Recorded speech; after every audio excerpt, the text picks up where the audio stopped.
Salut, j'espère que vous allez bien. Aujourd'hui, je vais vous parler de Chainsaw Man. Oui, pour tous ceux qui ont regardé les mangas, une nouvelle très intéressante vient de nous parvenir. Ce manga va être adapté en animé. Oui, nous sommes tous contents de voir cela. Certains seront sceptiques vu que ce manga était vraiment expressif et il y avait certaines scènes vraiment dangereuses que le studio qui va le prendre va le gâter comme Naruto Taizan. Mais je vous rassure, le studio Mappa est vraiment intéressant. Il a déjà fait un manga de ce genre, Doro, et il s'en sorti bien. C'est Doro même qui m'a fait connaître le studio Mappa. Ce qui se passe dans la saison 4 d'Attaque des Titans nous montre que Mappa peut se débrouiller. Mappa sait faire ce qu'il sait faire.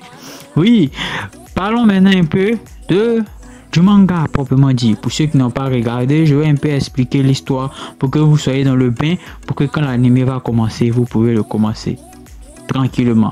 Je vais pas trop spoiler, je vais juste survoler quelques points pour que au moins vous sachiez de quoi ça parle.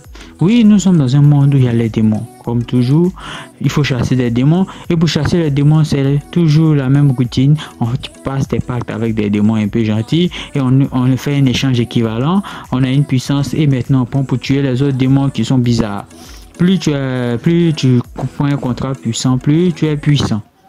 Denji, lui, tue des démons pour des gens que son papa a contracté des dettes avec eux. Son papa s'est suicidé et a laissé toutes ses dettes à son fils. Son fils, lui, tue des démons pour pouvoir rembourser ses dettes. Quand il tue les démons, des démons très puissants, il tue les démons, on lui donne que des clopinettes. Donc ça fait que pour sa vie, il a une vie misérable. Même manger 3 fois par jour et avoir un toit pour dormir, pour lui, est vraiment déjà tout. Contrairement au roi habituel qui veut devenir le plus fort, qui veut tuer les démons, qui veut se venger, qui veut faire tout.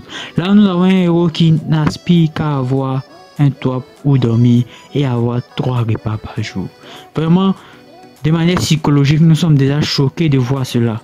Nous sommes déjà étonnés. Quand on nous montre sa condition, on est vraiment étonnés. On s'est dit, ah, l'auteur veut nous faire réfléchir nous-mêmes sur nos propres conditions humaines, sur nos propres conditions en tant qu'hommes. Parce que avoir 3 repas par jour, au minimum 2, et dormir sous un toit est déjà une assurance pour la plupart des gens. Mais dans ce monde aussi, par ce manga, l'auteur aussi veut nous montrer qu'il y a des gens dans ce monde qui n'ont pas ce que nous avons et ce que nous appelons de basique, de normal. Car oui, toi tu t'es dit, c'est normal de rentrer chez toi pour dormir, c'est normal que tu manges le matin, que tu manges à midi et que tu manges le soir. Mais il y a des gens, pour eux, c'est déjà un miracle. L'auteur nous montre cette réalité dans ce manga. Par la suite, il va être trahi par ces personnes qui vont vouloir le vendre à des démons. Il va être pratiquement tué, mais il y a à côté de lui Pochita, qui est un chien tronçonneuse. Pochita va se sacrifier et offrir son cœur à Denji. Et Denji va devenir maintenant l'homme tronçonneuse. Il va tuer tous les démons, mais le service, la force de défense anti-démons, va le repérer. Mais la chef d'une des sections, Makima, va lui promettre d'avoir un toit sur lequel dormir 3 repas par jour s'il fait ce qu'eux veulent. Ce qu'eux veulent, c'est que lui, il tue les démons. Par la suite, lui ayant maintenant ses 3 repas par jour et une maison où dormir, il va avoir des colocataires Power et Aki.